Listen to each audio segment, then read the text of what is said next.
Umwishe cyo wabonye uyu mariki se none umwishe ubona wabonye inkoro ega no ruvangitirana rw'imera nubwo akona bigomba ko yigenda nashatse imiti karije kandi kuri ibintu bikarije dore umuravumba sabu urawuzi umuravumba mubona ari mu ngagari cyangwa mu bihogo byabayimu shyira mu isekuru mukobwa papa karame ibyo video 19 yigize uno munsi urayirangiza ndayirangiza kabisa ntabwo nshaka ko hari umuzungu uzantanga umuti ako ni nabyo rwose abanyarwanda ntabwo dukwiye kujya duheranwa no gukorerwa n'abazungu dusabiriza twahora muri dusaba iyi nturusu rero nayo iyi ni inturusu yitwa serenya ibibabi byayo iyo ubifashe ukabicanira mu isafuriya n'utuzi ugapfundikira ubikamo umutwe wari urwaye inkorora n'ibicurane bigashongonoka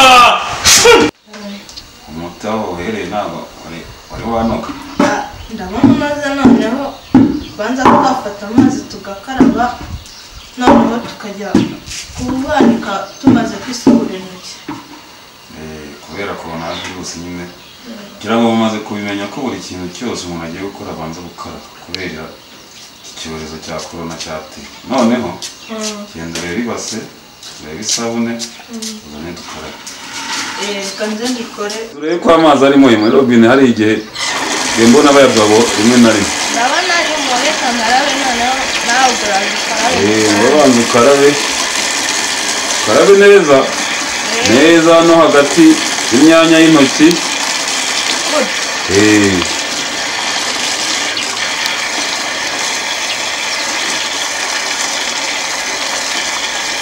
siga isabune kabiri mukobwa wawe ugomba gukaraba intoki zigacya umwanda ugashiraho no mu nzara ukajya ukoramo mikorobe kugira ngo zice mukobwa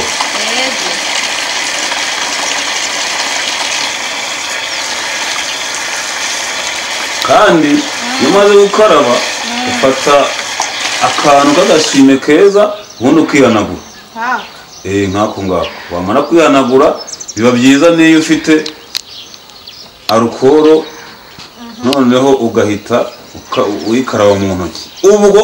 mikorobe ya korona virusi yose ihita ipfa noneho nurangiza umbwire nguhereze ka alukoro umukobwa we tugomba kwirinda kanyanagura neza rwose ubundi ube ka alukoro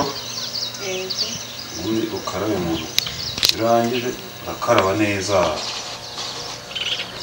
ugakaraba no hagati y'intoki hose no ku kiganza hejuru kugira ngo mikorobe ipfe urumva ni ukuvuga ngo na barumuna bawe ugomba kujya batoza gukaraba gutyo nzajya mbabwira bose gusa nawe bamaze kubigira umuco rero urabona ko iki cyorezo kidakira urangije ubwo ni njyewe nanjye ugiye gukaraba kugira ngo tubone uko twanika umuti ufite n'isuku nanjye nkarabe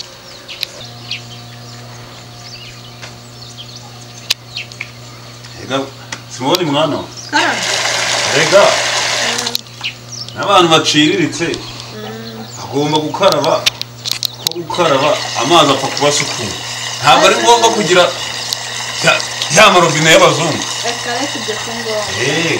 ntabwo ari ngombwa rwose dore ibintu biroroshye se umuntu agiye kuvoma amazi nk'iyerekani aza agasuka mu ndobo agakaraba narumvishe ngo ni gukaraba neza rwose umuntu intoki akazicesha no mu nzara ukajya ukuramo gutya gutya kugira ngo aho mikorobe hose yihishe ipfe tugakaraba neza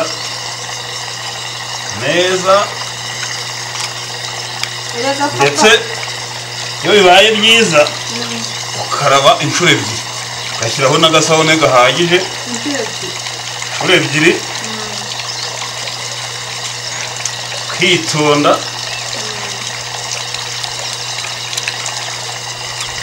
gutya yerekana n'icyo bagomba kwitwaza ngo alukoro buriya ukarabye neza ukabikora kenshi gashoboka nabwo mikorobe zapfa ntabwo zakuguma hano ugomba kujya ubitoza n'abandi bantu mwaramutse abatoze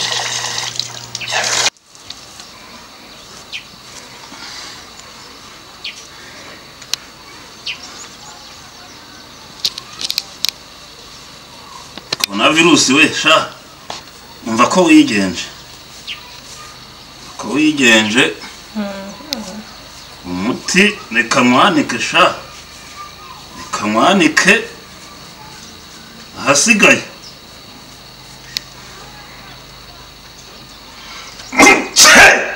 amaye nka rero mbese ko witsamura utarwaye noneho turakarishye pe karishye rwose corona virusi umva ko wigenje abanyarwanda bacu ntibagipfuye umuti ndakeka rwose wabonetse reka umuti ukaze urawukoramo ukitsamura ariko rero mbere yo kugaburira abanyarwanda ngomba kwitabaza minisiteri ibishinzwe bakamfasha kujya kuwupima muri laboratwari kugira ngo mbone uburyo menya ko wizewe ahasigaye mbone kuwuha abanyarwanda kuko leta yacu itubwira yuko mbere yo kugaburira imiti abanyarwanda babanza kujya kudufasha kuyisuzuma ntabwo rero napfa kuha abantu minisiteri ibishinzwe zabanza imfashe ajye kuwupima muri laboratwari ubundi tubone kuwuha abanyarwanda ako kantu niko rwose corona virusi we nushaka higendere corona virusi nushaka genda usubire mu bazungu iyo waturutse kuko abanyarwanda nta mwanya tuzagwa mu gihugu cyacu doka